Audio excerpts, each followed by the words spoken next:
हरे कृष्णा। सनातन दिव्यता में आपका स्वागत है और मैं हूं पद्म गुप्ता। भागवत कथा तृतीय स्कंद में सनकादि द्वारा भगवान के पार्षदों को श्राप का प्रसंग है।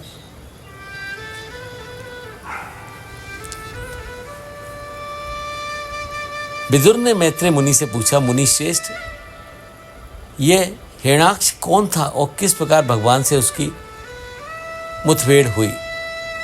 मैत्रेय ने कहा, विदुर, सनकादि ऋषि आसक्तियों को त्याग कर समस्त लोकों में विचरण करते थे।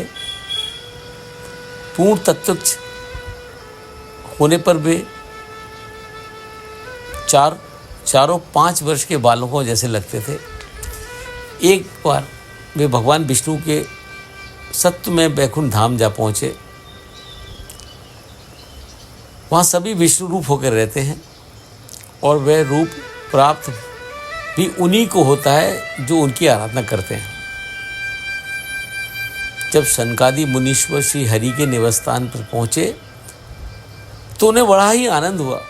भगवत दर्शन की लालसा से जब वे वैकुंठ धाम के 6 द्वारों को पार कर 7वें पर पहुँचे तो उन्हें हाथ में गदा लिए 2 समान आयु वाले देवश्रेष्ठ दिखाई दिए। यद्यपि वे आभूषणों से सुसज्जित थे पर उनके चेहरों पर कुछ क्षोभ के चिन्ह दिखाई दे रहे थे। उनसे बिना पूछे मुनियों ने 7वें द्वार में प्रवेश करना चाहा। उन्हें इस प्रकार निसंकोच भाव से भीतर जाते देख उन द्वारपालों ने उनकी उपेक्षा की, उन्हें रोक दिया। इससे मुनीश्वरों के नेत्र सहसा क्रोध से लाल हो उठे और उन्होंने कहा, अरे द्वारपालों, जो लोग भगवान की महती सेवा के प्रभाव से इस लोक को प्राप्त होकर यहाँ निवास करते हैं वे तो भगवान के समान ही समदर्शी होते हैं। तुम दोनों भी उन्हीं में से हो, फिर तुम्हारे स्वभाव में ऐसी विषमता क्यों है? भगवान तो परम शांत स्वभाव है, उनका किसी से विरोध नहीं। फिर यहाँ ऐसा कौन है जिस पर शंका की जा सके? तुम स्वयं कपटी हो, इसी से औरों पर भी शंका करते हो। भगवान में ही ये सारा ब्रह्मांड स्थित है, इसलिए यहाँ रहने वाले ज्ञानीजन सर्वात्मा श्री हरि से अपना कोई भेद नहीं देखते। महाकाश में घटकाश की भांति उनमें वे अपना अंतर्भाव देखते हैं। तुम तो देवरूपी धारी हो, फिर भी तुम्हें ऐसा क्या दिखाई देता है जिससे तुमने होने वाले भय की कल्पना की? भगवान के पार्षद होने पर भी तुम्हारी बुद्धि मंद ही रही। अतः तुम वैकुंठ लोक से च्युत होकर उन पापमय योनियों में जाओ जहाँ प्राणियों के 3 परम शत्रु काम, क्रोध और लोभ निवास करते हैं।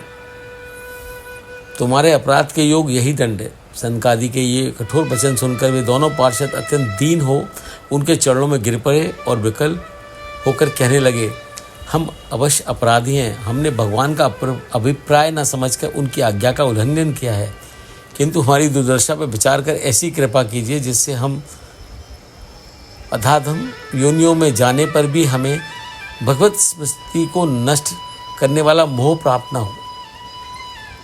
इधर जब भगवान कमलनाभ को मालूम हुआ कि मेरे द्वारपालों ने सनकादिक ऋषियों का अनादर किया है, तब वे लक्ष्मी के सहित शीघ्र वहाँ स्वयं उपस्थित हो गए। सनकादि ने उन समस्त सद्गुणों के आश्रय वैकुंठनाथ को जब लक्ष्मी के साथ स्वयं वहाँ देखा तो वे कृतकृत हो गए। उन्होंने उन्हें प्रणाम किया और इस प्रकार स्तुति की, हे अनंत, आज हमारे नेत्रों के सामने आप साक्षात खड़े, हम धन्य हैं। हम आपको साक्षात परमात्म तत्व ही सब जानते हैं। आपका यश अत्यंत कीर्तनीय और संसारिक कलेशों का निवारण करने वाला है। आपकी कथा मोक्ष पद देने वाली है। विपुल कीर्ति प्रभु, हमारे सामने जो आपका मनोहर रूप प्रकट हुआ है वह जन मुक्तधारी अति लगाम है। हम आपको बार बार प्रणाम करते हैं। भगवान ने उनसे कहा, मुनिगण, ये जय विजय दोनों मेरे पार्षद हैं। इन्होंने आपका बहुत बड़ा अपराध किया है। आप मेरे अनुगत भक्त हैं, अतः आपने जो इन्हें दंड दिया है वह मुझे भी अभिमत है। मेरे अंचलों के द्वारा आप लोगों का तिरस्कार हुआ है, इसे मैं अपना ही किया हुआ मानता हूँ। इसलिए मैं आप लोगों की प्रसन्नता की भिक्षा मांगता हूँ।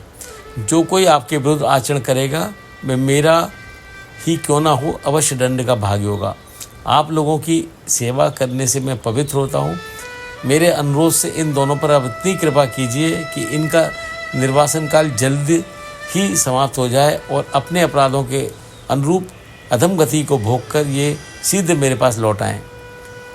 भगवान की इस अद्भुत विनम्रता को देखकर सनकादि मुनि बहुत आनंदित हुए और कहने लगे, भगवान आप सर्वेश्वर होकर ही कह रहे हैं कि ये आपने मुझ पर बड़ा अनुग्रह किया है। इसका अभिप्राय हम नहीं जान सके। देवताओं के देवता ब्रह्म के भी आप ही आत्मा और आराध्य देव हैं। सनातन धर्म आपसे ही कहा गया है और समय समय पर आपके अवतारों द्वारा ही इसकी रक्षा होती है। निर्विकार रूप आप ही धर्म के परम गूढ़ रहस्य, ऐसा शास्त्रों का मत है। आपकी कृपा से निवृत्ति पारायण योगीजन सहज संसार सागर को पार कर जाते हैं।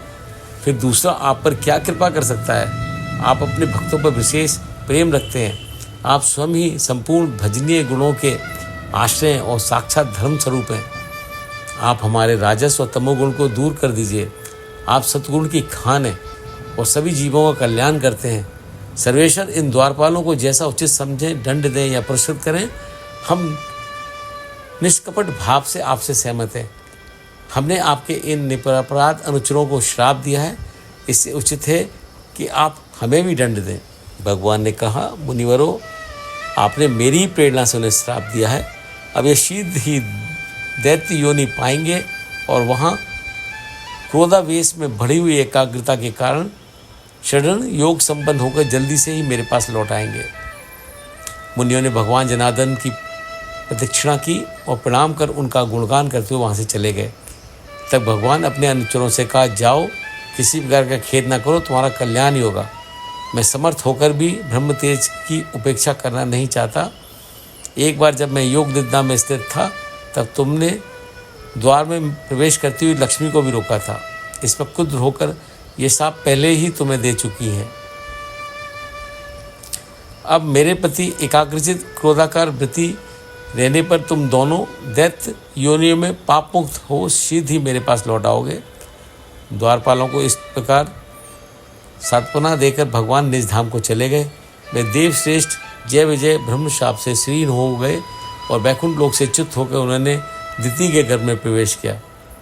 दिति महर्षि कश्यप की पत्नी थी। उन्हें ज्ञात था कि उनके भावी पुत्र देवताओं को कष्ट देने वाले होंगे और साक्षात हरि के हाथों मारे जाएंगे। कुछ समय बीतने पर उनके 2 यमज पुत्र हुए। उनके जन्म लेते ही स्वर्ग, पृथ्वी और अंतरिक्ष में अनेक उत्पात होने लगे। बार बार भूकंप और ग्रहण होने लगे। सूर्य और चंद्रमा के चारों ओर अमंगल सूचक मंडल बैठने लगे। दिशाओं में अंधकार छा गया। आकाश में तारे टूटने लगे। जगह जगह उल्कापात होने लगे।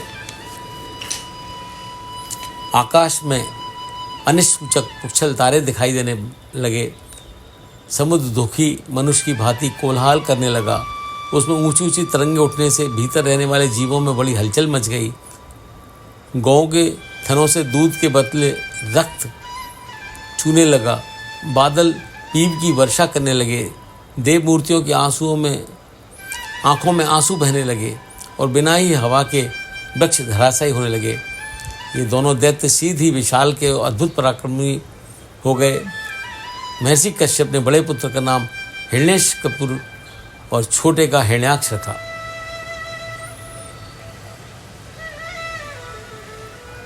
तृतीय स्कंद में हिरण्याक्ष वध का प्रसंग अगले अंक में। हरे कृष्णा। आशा है आपको भागवत कथा का ये प्रसंग अच्छा लगा होगा। कृपया इसे लाइक करें, सब्सक्राइब करें, फॉरवर्ड करें। अगर आपने अभी तक मेरे चैनल को सब्सक्राइब नहीं किया है तो उसे सब्सक्राइब